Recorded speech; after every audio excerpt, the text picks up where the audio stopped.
ஒரு மாநிலம் குறித்து இன்னொரு மாநிலத்தில் ஒரு தவறான கருத்தை, பொய்யான கருத்தை, தமிழ்நாட்டிலே பீகாரிகள் கொடுமைப்படுத்தப்படுகிறார்கள். உங்க கொடுமை பொறுக்க முடியாம தான் அவன் பொழப்பு தேடி இங்கே வந்திருக்கான் தமிழ்நாட்டுக்கு. இந்தியாவில் இருக்கக்கூடிய மாநிலங்களிலேயே மிகவும் ஏழ்மையான மாநிலம், வறுமை கோட்டுக்கு கீழே இருக்கக்கூடிய மாநிலம் பீகார் தான். இவர் நிதிஷ்குமார் ஆட்சி செய்து கொண்டிருக்கிறாருங்க. அவரை இன்னி முதலமைச்சர் வேட்பாளர்னு சொல்றதுக்கு துப்பு இல்லாம இருக்காங்க. பாஜக ஆளுகிற வட மாநிலங்கள்ல என்ன வளர்ச்சி நிலை அடைந்திருக்கிறார்கள்? இருக்கிற உயிரோடு இருக்கிறவனை பூரா இறந்தவர்கள் லிஸ்ட்ல சேர்க்கிறான், செத்து போனவனை பூரா உயிரோடு இருக்கிற லிஸ்ட்ல சேர்க்கிறான், எல்லாத்தையுமே குளறுபடி பண்ணி வச்சிருக்கான். இப்ப இப்படி மோசடி பண்ணி தான் இவங்க தேர்தல் வெற்றியை பெறுகிறார்கள் என்பதை கண்டுபிடித்தவன திருடனுக்கு தேல் கூட்டியதற்கு பின்பு பீகாருடைய ஒரு மிகப்பெரிய இதை நடத்தினார் ராகுல் காந்தி. பல யாத்திரைகளை நடத்தினார். இதை எதிர்கொள்ள முடியாமல் திசை திருப்புவதற்கு பீகாரிகள் தமிழ்நாட்டில் தாக்கப்படுறாங்க. ஏதாவது ஒரு ஆதாரம் உண்டா? அதை கொண்டு வந்து விட்டது யாரு? நாங்களா கூட்டிட்டு நாங்களா லெட்டர் போட்டோம். பீகாரிகள் எல்லாம் புறப்பட்டுவாங்க, சென்ட்ரல் ரயில்வே ஸ்டேஷன்ல பூரா வரிசையா படுத்து கிடக்கான் வெயிட்டிங் ஹால்ல. இந்த தாக்கம் தினசரி வந்து இறங்குறாங்க. 2011 காலகட்டத்தில் கணக்கெடுப்பு எடுத்த போதே வெளி மாநிலங்களிலிருந்து வருகிறவர்களுடைய எண்ணிக்கை 35 லட்சம் பேர். இன்னைக்கு 3 மடங்கு உயர்ந்திருக்குங்கிறான். 1 கோடி வாக்காளர்களை இங்க கொண்டு வந்து விட்டுருக்கான். தமிழ்நாட்டில் நாளைக்கு என்ன பண்ணுவான்னா, வட இந்திய தொழிலாளர்களுக்கு இங்கு வாக்குரிமை கொடுத்து, அவனுக்கு இங்கே ரேஷன் கார்டு கொடுத்து, ஆதார் கார்டை கொடுத்து, இங்கே குடியிருப்பு வைப்பதன் மூலமாக பாஜகவால் நேரடியாக தமிழர்களை ஆட்சி செய்ய முடியவில்லை. இந்த வாக்காளர்களை வைத்துக் கொண்டு 50க்கும் மேற்பட்ட உலக நாடுகளில் 100 கோடிக்கும் அதிகமான ஆகாயம் தமிழ் பார்வையாளர்களுக்கு பேரன்பும் திருநன்றி. ஆகாயம் நேயர்களுக்கு வணக்கம். பீகார்ல தேர்தலை ஒட்டி பிரதமர் மோடி அவர்கள் வந்து தமிழ்நாட்டில் பீகார் உழைப்பாளிகள் திமுகவினரால பாதிப்புக்குள்ளாகிறாங்க அப்படின்ற ஒரு கருத்தை சொல்லியிருக்காரு. அந்த கருத்துக்கு எதிர்வினையாற்றும் வகையில் சிஎம்மும் பதிலளிச்சிருக்காரு. இது குறித்து தான் விரிவாக பேச போகிறோம். நம்ம கூட அரசியல் ஆர்வலர் திரு ராஜகம்பீரன் அவர்கள் இருக்காங்க. வணக்கம் சார். வணக்கம் சார். பிஎம் மோடி அவர்களுடைய கருத்தையும் அதுக்கு சிஎம் ஸ்டாலின் அவர்களுடைய இந்த பதிலடியும் எப்படி பார்க்குறீங்க? மோடி வந்து இந்தியாவுக்கு பிரதமராக இருக்கிறாரா, இல்லை ஏதாவது குஜராத்தினுடைய முதலமைச்சராக கடந்த காலத்தில் இருந்தாரே அந்த நிலையில் இருக்கிறாரா? அரசியல் சாசனம் பற்றி அவர் அறிந்துதான் இருக்கிறாரா, அறியாமல் இருக்கிறாரா? அரசியல் சாசனத்தின் படிதானே அவர் பதவியேற்றுக் கொண்டிருக்கிறார். இந்திய இறையாண்மைக்கு எதிராக ஒரு சாமானியன் பேசினால் அவர் மீது தேச துரோக வழக்கு தொடுக்கப்படுகிறது. ஆனால் அதை ஒரு நாட்டினுடைய தலைமை அமைச்சர் அப்படி பேசலாமா என்கிற கேள்வி இதில் இருக்கிறது. ஒரு மாநிலத்தினுடைய மக்கள் குறித்து தவறான கருத்துக்களை இன்னொரு மாநிலத்திலே நின்று கொண்டு பேசுவது என்பது அந்த மாநிலத்தோடு செய்தி வந்து நின்று போய்விடக்கூடிய காலத்தில் இருக்கிறோமா? இன்னைக்கு இணையதளம் பரவி இருக்கிறது. ஒரு காலத்தில் அப்படி பேசி இருக்கிறார்கள். தமிழ்நாடு கூட பல நாடுகளாக இருந்திருக்கிறது. சேர நாடு, சோழ நாடு, பாண்டிய நாடு என்றெல்லாம் கூட இருந்திருக்கிறது.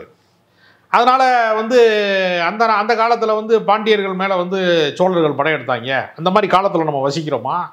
எந்த காலத்தில் இருக்கிறோம்? விஜயநகர பேரரசுன்னு ஒன்று இருந்துச்சு அப்படிங்கிற மாதிரி காலத்தில் இருக்கிறோமா? முகலாய பேரரசர்கள் காலத்தில் இருக்கிறோமா?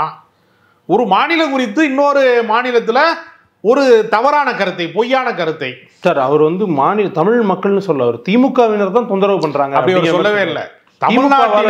தமிழ்நாட்டிலே பீகாரிகள் கொடுமைப்படுத்தப்படுகிறார்கள். உங்க கொடுமை பொறுக்க முடியாம தான் அவன் பொழப்பு தேடி இங்கே வந்திருக்கான் தமிழ்நாட்டுக்கு. நான் சாயங்காலம் ஒரு கடையில் போய் சப்பாத்தி சாப்பிடுவேன். அவர்கிட்ட கேட்டேன், நீ எந்த ஊருக்காரையா நீன்னு கேட்டான். நான் பீகாரி, என் பேர் கணேஷ் என் பேர், நான் பீகாரி அப்படின்னா. நான் கேட்டேன், ஓட்டு போட போவியாண்ணா? ஓட்டு போட போகிறதுக்கு வந்து வசதி வேணும் எனக்கு. அங்கே இருந்தால் நான் வியாபாரம் ஓடும். எனக்கு அங்கே போயிட்டு வந்தோம்னா எனக்கு செலவாகும். நான் அந்த அளவுக்கு பிழைக்கிறதுக்கு அந்த ஊரில் வாய்ப்பு இருந்தால் நான் ஏன் ஜாமி இங்கே வர போகிறேன்னு அவன் அது கேட்குறான். அப்படிப்பட்ட ஒரு சூழ்நிலை தான் இங்கே பீகாரில் இருக்கிறது. இந்தியாவில் இருக்கக்கூடிய மாநிலங்களிலேயே மிகவும் ஏழ்மையான மாநிலம், வறுமை கோட்டுக்கு கீழே இருக்கக்கூடிய மாநிலம் பீகார் தான். இவர் நிதிஷ்குமார் ஆட்சி செய்து கொண்டிருக்கிறாருங்க. அவரை இன்னி முதலமைச்சர் வேட்பாளர்னு சொல்றதுக்கு துப்பு இல்லாம இருக்காங்க. பாஜக ஆளுகிற வட மாநிலங்களில் என்ன வளர்ச்சி நிலை அடைந்திருக்கிறார்கள்? ஒருத்தன் வந்து ஒரு பெட்டிக்கடை சைஸில் இருக்கக்கூடிய ஒரு சந்துக்குள்ள போய் கடை போடுறான் அப்படின்னா அங்கிருந்து புறப்பட்டு வர்றாங்க. தமிழ்நாட்டில் இருந்து சிங்கப்பூருக்கு போகிறான், சவுதி அரேபியாவுக்கு போகிறான், வந்து பிரிட்டனுக்கு போகிறான், கனடாவுக்கு போகிறான், அமெரிக்கா போகிறான், எத்தனையோ உலக நாடுகளில் வளர்ந்த நாடுகளுக்கு போகிறான். அவன் வந்து டாலர்களில் வந்து சம்பளத்தை குவிப்பதற்காக போகிறான், வளர்ச்சி பெற்று போகிறான், கல்வி பெற்று போகிறான். கூலி தொழிலாளர்களாக, பாட்டாளிகளாக, உடல் உழைப்பு தொழிலாளர்களாக, பாலம் கட்டுபவர்களாக, தேநீர் கடைகளிலே, உணவகங்களிலே வேலை செய்பவர்களாக, உடல் உழைப்பு தொழிலாளர்களாக குறைந்த கூலிக்கு வேலைக்கு வந்திருக்கிறான் என்று சொன்னால் அவனுடைய ஊர்ல அந்த வாய்ப்பும் கிடைக்கல என்று அர்த்தம். சார் இந்த சொகுசு பூமிக்கு வர்றான், அவன் சொர்க்க பூமிக்கு வர்றான். நிச்சயமா தமிழ்நாடு பீகாரோட யூபியோட நல்லா வளர்ச்சி அடைஞ்சிருக்கு. ஆனா இங்க பேசு பொருளை என்ன ஆகுது அப்படின்னா இங்க தாக்கப்படுறாங்க, தொந்தரவுக்கு ஆளாக்கப்படுறாங்க அப்படின்ற பாயிண்ட் இருக்குல்ல, அந்த பாயிண்ட் சரியா? அதுல ஒரு உண்மை இருக்கு. தமிழ்நாட்டிற்கு பஞ்சம் புழைக்க வந்த பீகாரிகள்ல வந்து முதலிடத்துல ஒருத்தர் இருக்கிறார், அவர் தான் எச் ராஜா. எச் ராஜா இங்க உள்ளவர்ல, அவர் பீகாரி, காரைக்குடிக்கு பஞ்சம் புழைக்க வந்திருக்கிறாரு. அந்த பீகாரியா இருக்கிற ஒருத்தரை அவருக்கு வந்து அரசியல் ரொம்ப காலம் அகதியா இருக்கிறாரு, அரசியல் அனாதையாவே இருக்கிறாருன்னு சொல்லிட்டு திமுக தான் ஒரு எம்எல்ஏ ஆக்கியிருக்கு கடந்த காலத்துல. இன்னொருத்தர் பத்திரிகை துறையில வேலை பார்க்கிறோன்னு சொன்னாரு, அவர் ஒரு பீகார்ல இருந்து வந்த அகதி. அவரை தான் வந்து தமிழ்நாட்டுல, ஆமாங்க அவர் அகதி தாங்க, அவரே சொல்லியிருக்கிறாரு அகதி தான் அவரு, அதுல ஒன்றும் சந்தேகம்லாம் கிடையாது. இப்ப இலங்கை தமிழரை சொல்லும் போது மட்டும் இனிக்குதா அகதின்னு சொன்னா? என்னுடைய மொழி பேசுகிறவனா, என் சகோதரனை, என் தொப்புள் கூடிய உறவை அகதின்னு சொல்லும் போது இனிக்குது. அதுவும் பீகாரிக்காரனை சொன்னா அவங்களுக்கு கசக்குதா? அதுவும் தவறு தானே. எது தவறுல உண்மையை தானே சொல்றான். அதனால அங்கிருந்து ஒருத்தர் அகதியா வந்து இங்க பஞ்சம் முளைக்கிறாரு. அவர் வீட்டுல இலை விழுந்தா கூட முதலமைச்சர் போய் கேட்கிற அளவுக்கு அவர் செல்வாக்கா வாழ்ந்துட்டு இருக்காரு. சரியா? அடுத்த பீகாரி ஒருத்தர் நூற்றுக்கணக்கான ஏக்கர்ல மான்கள் விளையாட, துள்ளி விளையாட, இந்த நாட்டினுடைய வரலாற்றை, இலக்கியத்தை, இந்த நாட்டின் கலாச்சாரத்தை, பண்பாட்டை கேவலப்படுத்தி ஒருத்தர் வாழ்ந்துகிட்டு இருக்காரு. எந்த வந்து சட்டப்பேரவையில் எந்த தீர்மானத்தை நிறைவேற்றினாலும் நான் கையெழுத்து போட மாட்டேன்னு அடம்பிடிச்சு அராஜகம் பண்ணிக்கிட்டு ஒருத்தர் இருக்காரு. அரசு பொறுப்பு உச்ச நீதிமன்றம் அவரை காரி பல முறை துப்பி இருக்கு, துப்புனா நான் தொடச்சிக்கிருவேன்னு சொல்லிட்டு அவர் திரும்ப துப்புறாங்க, மறுபடியும் தொடச்சிக்கிறாரு. ஒருத்தர் வெக்கமே இல்லாம அரசியல் சாசனத்தின் பேரால மாண்புமிகு ஆளுநர் அவரு. சார் அவர் அரசு பொறுப்புல வந்திருக்காரு அவரு. ஆமாங்க, அவரும் பொழைக்க வந்திருக்கிறார். என்ன வேலை செஞ்சு அவர் பொழைக்கிறாரு சொல்லுங்க? இங்க என்ன தமிழ்நாட்டுக்கு அவர் என்ன வந்து உழைச்சி கலைச்சது ஏதாவது சொல்லுங்க பார்ப்போம். ஆட்டுக்கு தாடியும் நாட்டுக்கு ஆளுநரும் மாநிலத்துக்கு ஆளுநரும் தேவையே இல்லாத ஒரு ஆணியை புடுங்கவே வேணாம். அந்த ஆணியங்கிறா நம்ம சொல்லிக்கிட்டு இருக்கோம் ரொம்ப வருஷமா. அந்த நூற்றுக்கணக்கான ஏக்கரை கல்விக்கு நீங்க கொடுக்கலாம், எத்தனையோ விஷயங்களுக்கு, பொதுநலன் சார்ந்த விஷயங்களுக்கு கொடுக்கலாம், மருத்துவமனை கட்டி கொடுக்கலாம். அவர் ஒத்தாள் உட்கார்ந்து இங்க என்ன பண்றாரு? இப்படி இந்த ஊர்ல வந்த பீகாரிகள்லாம் ரொம்ப பிரம்மாண்டமா இருக்கிறாங்க. துன்பப்படுகிற பீகாரி யாருன்னு நான் கேட்கிறேன். துன்பப்படுகிற பீகாரி யாரு? இதுக்கு வந்து பதிலடி கொடுக்கும் விதமா அதுல ரொம்ப ஒரு விஷமத்தனமான பிரச்சாரம் இருக்கிறது. தமிழர்களால் வந்து பீகாரிகள் தாக்கப்படுகிறார்கள் சொல்லிட்டு டபக்குன்னு அதுக்கு விளக்கம் கொடுக்குறோங்கிற பேர்ல தமிழிசை சவுந்தரராஜன் மாதிரி, நயினா நாயந்திரன் மாதிரி ஆளுகள்லாம் அது தமிழர்களை சொல்லல, திமுக காரனை தான் சொன்னா. திமுக காரன் தான்டா தமிழன். திராவிட இயக்கத்தை ஏற்றுக்கொள்பவன் மட்டும்தான் தமிழன் நான் சொல்றேன். மிச்சவன்லாம் தமிழர் விரோதியா தானே இருக்கான். பாஜக காரன் திராவிடத்தை ஏற்கல, தமிழ் சமூகத்துக்கு எதிரியா இருக்கானா இல்லையா? இங்க வரும்போது திருக்குறள் சொல்றது, இங்க வந்து பெருமிதங்கள்லாம் பேசுறது, எல்லா டிராமாவையும் இங்க போட்டுட்டு நீ ஊருக்கு சாமியை சொல்லி ஏமாத்துருவேன். நீ வந்து அயோத்தியில வந்து ராமர் கோயிலை திறக்கும் போது அப்படியே அயோத்தி ராமர் தான் எல்லாத்தையும் காப்பாற்ற போறாருன்னு தேர்தல் ராமன் இல்லை, எத்தனையோ ராமன் எத்தனை ராமன் அடின்னு கண்ணதாசன் பாடல் எழுதினாரு. தேர்தலுக்கு ஒரு ராமனை கொண்டு வந்து அறிமுகப்படுத்தினாங்க. அது அயோத்தி ராமன் காமிச்சாங்க, ஆனால் உண்மையிலே ஒரு தேர்தல் ராமன் தான். ஆனால் மக்கள் என்ன செஞ்சான், நிலத்தை வந்து கோவிலுக்கு வாங்கின நிலத்துக்கே காசு கொடுக்கல, எங்களை ஏமாத்திட்டாங்க, சீட்டிங் பெர்சனாக இருக்காங்க, பிஜேபிக்காரன் பூரா நம்மளை மோசடி பண்ணிட்டானா அந்த ஊருக்காரன் பூரா சேர்ந்து ஓட்டு போடலை. 5 தொகுதியில் அடி வாங்கினாங்க. அயோத்தியை சுற்றி இருக்கக்கூடிய 5 நாடாளுமன்ற தொகுதிகளில் தோல்வி அடைஞ்சவுடனே அடுத்து டக்குன்னு வந்து ஒடிசாவுக்கு சட்டப்பேரவை தேர்தல் வரும்போது ராமர் அம்போன்னு கைவிட்டுட்டு பூரி ஜெகநாதருடைய அருளை பேச ஆரம்பிச்சிட்டாங்க. ஜெய் ஸ்ரீராம் வந்து இந்த பக்கம் வந்துட்டாங்க, பூரி ஜெகநாதன், ஜெய் பூரி ஜெகநாதன் இந்த பக்கம் சாமியை மாற்றிட்டாங்க. அடுத்து இங்கே வந்து என்ன சொல்கிறாங்கன்னா, ஒடிசாவில் போய் தமிழ்நாட்டை சேர்ந்த ஒரு ஐஏஎஸ் ஆஃபீஸரு, பாண்டியன் என்று சொல்லக்கூடிய ஒரு ஐஏஎஸ் ஆஃபீஸர், அவர் தான் அந்த ஒடிசாவினுடைய முதலமைச்சராக இருந்த நவீன் பட்நாயக்கு எல்லா ஆலோசனைகளையும் வழங்கி சிறப்பாக செயல்படுவதற்கு திட்டங்கள் தீட்டி தந்தவர் அவர் தான், ஒடிசா கேடர் ஆஃபீஸர். ஆமாம், அவரை தன்னுடைய அரசியல் வாரிசு என்று அங்கே அறிவிச்சிட்டார் நவீன் பட்நாயக். உடனே நவீன் பட்நாயக் இப்படி அறிவிச்சதுக்கு எதிராக ஒரு கலவரத்தை தூண்ட வேண்டும்ல. பூரி ஜெகநாதர் ஆலயத்தின் பொக்கிஷ சாவிகள்லாம் திருடப்பட்டு விட்டது, அது தமிழ்நாட்டில் தான் இருக்கு அப்படின்னு சொல்லி பூரி ஜெகநாதருடைய ஆலய சாவியை திருடினது யாரு அப்படின்னு தனிநபராக இருக்கிற பாண்டியனை சொன்னா பரவாயில்ல, தமிழ்நாட்டிலே ஒளிச்சு வச்சிருக்கிறாங்கன்னு சொல்லும் போது தமிழர்களை திருடர்கள் என்று வேணா சொன்னான். தமிழ்நாட்டுக்காரனை பூரா திருட்டு போயின்னு சொல்லிட்டு அங்கே தேர்தல் வெற்றிக்காக பேசினான். நாடாளுமன்ற தேர்தலிலே போய் மோடி பிரச்சாரம் செய்கிற போது உங்கள்கிட்ட இருக்கக்கூடிய எல்லாத்தையுமே பறித்து கொண்டு போய் பாகிஸ்தான் கொடுத்துருவாங்க. 2 மாடு வச்சுருந்தா ஒரு மாடை ஓட்டிட்டு போயிடுவாங்க, நீங்கள் தங்க வச்சுருந்தீங்கன்னா தாலி அறுத்துட்டு போயிடுவாங்க, உங்களை தாலி அறுத்துட போகிறாங்க.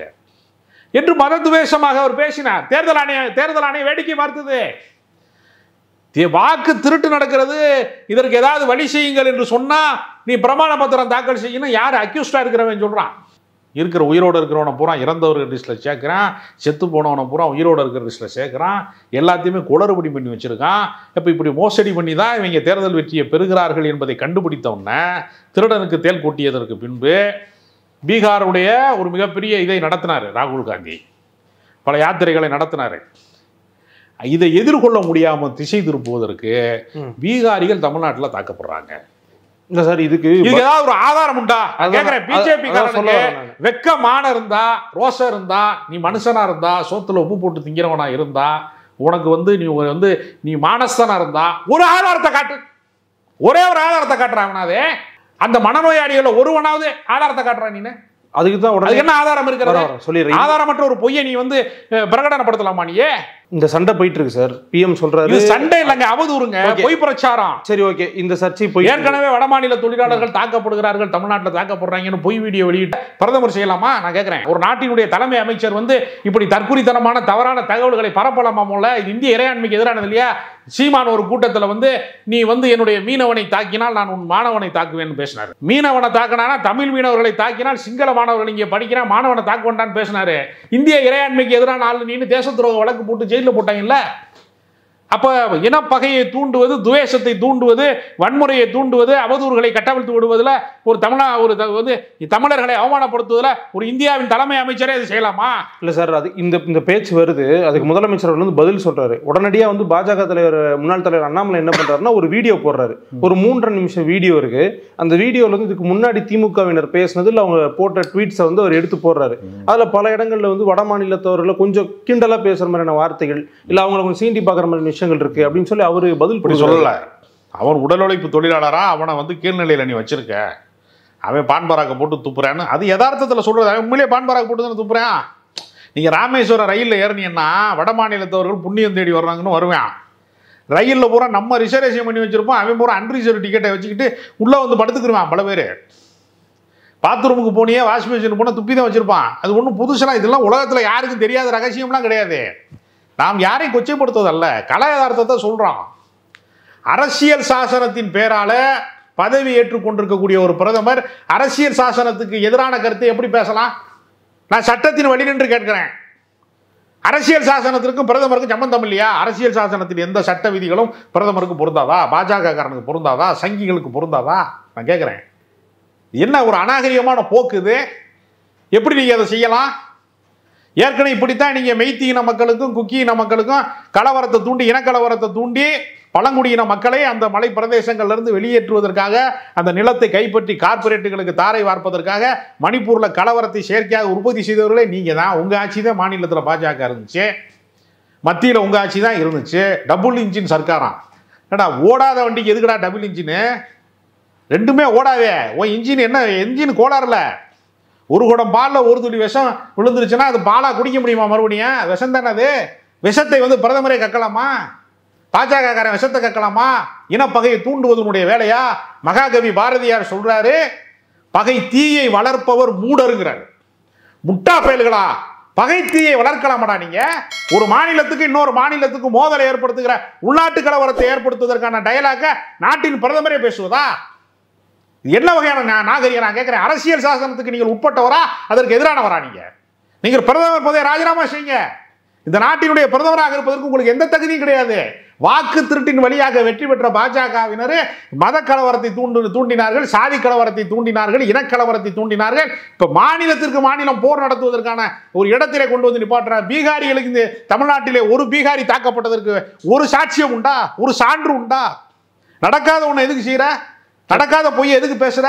இங்க யதார்த்தத்துல நிறைய பேர் இங்க வேலைக்காக வர்றாங்க. அவர்களுடைய நிலைமை இவர் சொல்வது போல ஒரு த்ரெட்டனிங்கான சிச்சுவேஷன்ல இருக்காங்களா? அதை கொண்டு வந்து விட்டது யாரு? நாங்களா கூட்டிட்டு நாங்களா லெட்டர் போட்டோம். பீகாரி எல்லாம் புறப்பட்டு வாங்க, சென்ட்ரல் ரயில்வே ஸ்டேஷன்ல பூரா வரிசையா படுத்து கிடக்கான் வெயிட்டிங் ஹால்ல. இல்ல தாக்க தினசரி இறங்குறாங்க. 2011 காலகட்டத்தில் கணக்கெடுப்பு எடுத்த போதே வெளி மாநிலங்களிலிருந்து வருகிறவர்களுடைய எண்ணிக்கை 35 லட்சம் பேர். இன்னைக்கு 3 மடங்கு உயர்ந்திருக்குங்கிறான். 1 கோடி வாக்காளர்களை இங்க கொண்டு வந்து விட்டுருக்கான். தமிழ்நாட்டில் நாளைக்கு என்ன பண்ணுவான்னா, வட இந்திய தொழிலாளர்களுக்கு இங்கு வாக்குரிமை கொடுத்து அவனுக்கு இங்கே ரேஷன் கார்டு கொடுத்து ஆதார் கார்டை கொடுத்து இங்கே குடியிருப்பு வைப்பதன் மூலமாக பாஜகவால் நேரடியாக தமிழர்களை ஆட்சி செய்ய முடியவில்லை. இந்த வாக்காளர்களை வைத்துக்கொண்டு ஒரு அரசாங்கத்தை நிறுவ வேண்டும் என்பதற்காக சங்கிகள் போடுகிற சதி திட்டத்தின் ஒரு பகுதி இது. இல்ல தாக்கப்படுறாங்களான்னு கேட்கிறேன். குற்றச்சாட்டு யாரு தாக்கப்படுறா? தமிழர்கள் எங்கேயாவது யாரையாவது தாக்கி இருக்கானா? யாதும் ஊரே யாவரும் கேள்வி. இந்த உலகத்தில் இருக்கிற ஒவ்வொருத்தனும் என் சொந்தக்காரன்டா, எல்லா ஊரு ஏன் ஊருடான்னு சொன்னவன்ல கணியன் பூங்குன்றேன். ஐநா சபையினுடைய முகப்பிலே எழுதி வச்சிருக்கிறான்ல, எங்காவது நான் பகைமையை தூண்டியது உண்டா? வந்தாரை வாழ வைக்கும் நாடுங்கிறது. பிற மாநிலத்தவர்கள் யாரையுமே நான் பகை பாராட்டியது இல்லைங்க. ஆந்திராவில் இருந்து வந்திருக்கான் விஜயநகர பேரரசு காலத்தில், சௌராஷ்டிராக்காரன் மதுரையில் இருக்கான், பட்டு நெசவிற்காக வேண்டி பல காலத்திற்கு முன்பு பாண்டியர்களுடைய காலத்தில் வரவழைக்கப்பட்டவன் இன்னைக்கு மதுரை மண்ணில் பாதுகாப்பாக தானே வாழ்றான். சௌராஷ்டிராவுக்கும் அங்கே இருக்கக்கூடிய முக்குளத்தோர்களுக்கும் ஏதாவது மோதல் நடக்குதா? நமக்குள்ள தமிழர்களுக்குள்ள கூட சண்டை இருக்கு, சாதி சண்டையெல்லாம் இருக்கு, நான் இல்லைன்னு சொல்லலை. ஆனால் பிறமொழி பேசுகிறவனை பகைவனாக கட்டமைத்து யாருடையாவது சம்பளத்திருக்கிறான் அது வரைக்கும். அந்த அளவுக்கு அதை வம்புலுக்கிறதுக்கான அரசியலை செய்கிற நாம் தமிழர் கட்சி மாதிரி கட்சியே ஓட்டு போட மாட்டேங்கிறான், டெபாசிட் இல்லாமல் பண்ணி விடுறான் பூரா பிள்ளைங்க. அது தெலுங்கர்கள் ஆதிக்கம் நடக்கிறது அப்படிலாம் சீமான் கத்தி பார்த்தாப்புல போட அவன் பொண்டாட்டிய தெலுங்கட்சி தான் சொல்லிட்டாங்க. எவனுமே மதிக்கவே இல்லையே அந்த கட்சியை. நாம் தமிழர்னு கத்துறாங்க. மொழி வழியான ஒரு பகைமையை தூண்டி பார்த்தாரு சீமான் போன்றவர்கள்லாம் பேசி பார்த்தாங்க நாம் தமிழர் கட்சியில், எடுபடவே இல்லையே. தெலுங்கர்கள் நமக்கு பகைவர்கள், கன்னடர்கள் நமக்கு பகைவர்கள், உருது பேசுகிறவன் தமிழர் கிடையாது அப்படிலாம் பஞ்சாயத்து பண்ணி பார்த்தாங்களே, என்னென்னமோ பண்ணி பார்த்தாங்க, ஒன்றுமே ஒர்க் அவுட் ஆகலையே. இதை விட ஒரு பாதுகாப்பான மாநிலம் எங்கே இருக்கிறது? குஜராத்தில் கலவரம். இந்த அயோக்கியத்தனத்தை நீங்கள் நிறுத்தி கொள்ள வேண்டாம். நீ பிரதமராக இருந்தாலும் இந்திய அரசியல் சாசனத்துக்கு உட்பட்டவர். இந்திய இறையாண்மைக்கு எதிராக எப்படி சாமானியனாக என்னை போன்ற ஒரு சாமானியன் பேசக்கூடாதுன்னு நீங்கள் எதிர்பார்க்குறீங்களா? அது மாதிரி பிரதமர் பேசக்கூடாது. உங்களுக்கு ஒரே சட்டம் தான், எனக்கு ஒரே சட்டம் தான். மோடிக்கு ஒத்த ஓட்டு தான், எனக்கு ஒத்த ஓட்டு தான். மோடி வந்து கொம்பு முளைச்சவர் கிடையாது. அரசியல் சாசனப்படி உங்களுக்கு என்ன உரிமை இருக்கிறதோ அந்த உரிமை எனக்கு இருக்கிறது, ஒவ்வொருத்தனுக்கு இருக்கு. அதை உறுதி செய்வதற்கு தான் அம்பேத்கர் அரசியல் சாசனம் எழுதினாரு. அரசியல் சாசனத்துக்கு எதிராக பிஜேபி காரன் பேசினா அவன் தேச துரோகியா அவன் மாற மாட்டானா? அப்ப பிற மதத்துக்காரன் பிற வழிபாட்டுக்காரனை பார்த்து எதுக்கு எடுத்தாலும் நீ தேச துரோகிங்கிற? நான் சொல்றேன், பிஜேபி காரன் பூரா தேச துரோகி, ஏற்றுக்கொள்வாயா? என்ன வகையான அயோக்கியத்தனம்? இந்த அயோக்கியத்தனம் நிறுத்தப்பட வேண்டும். தமிழ்நாட்டில் இனி நயினார் நாகேந்திரன் எம்எல்ஏ முடியாது. நான் சவால் விடுறேன். நீ தமிழர்களை கொச்சைப்படுத்துனதன் மூலமாக மோடி மன்னிப்பு கேட்கணும். தமிழர்களை கொச்சைப்படுத்துவதன் மூலமாக நயினார் நாகேந்திரன் மறுபடியும் எம்எல்ஏ ஆக முடியாது. வானதி சீனிவாசன் எம்எல்ஏ ஆக முடியாது. அண்ணாமலை கேட்கவே வேணாம். அவருக்கு அரசியல் வெட்டிக்கு சம்பந்தம் கிடையாது. அவர் வந்து ஆடு மேய்ப்பாரு மாடு மேய்ப்பாரு. இனி வந்து பண்ணி மேய்க்கிறது கூட அனுப்புவாங்க. அது பற்றி பிரச்சனை இல்லை. அது பாஜக உட்கட்சி பிரச்சனை. ஒருத்தனுக்கு இங்கே ஓட்டு போட மாட்டான் தமிழர்கள். தமிழ்நாட்டிலே பாஜக துடைத்து எறியப்படும் இந்த வாக்குமூலத்திற்காக வேண்டி.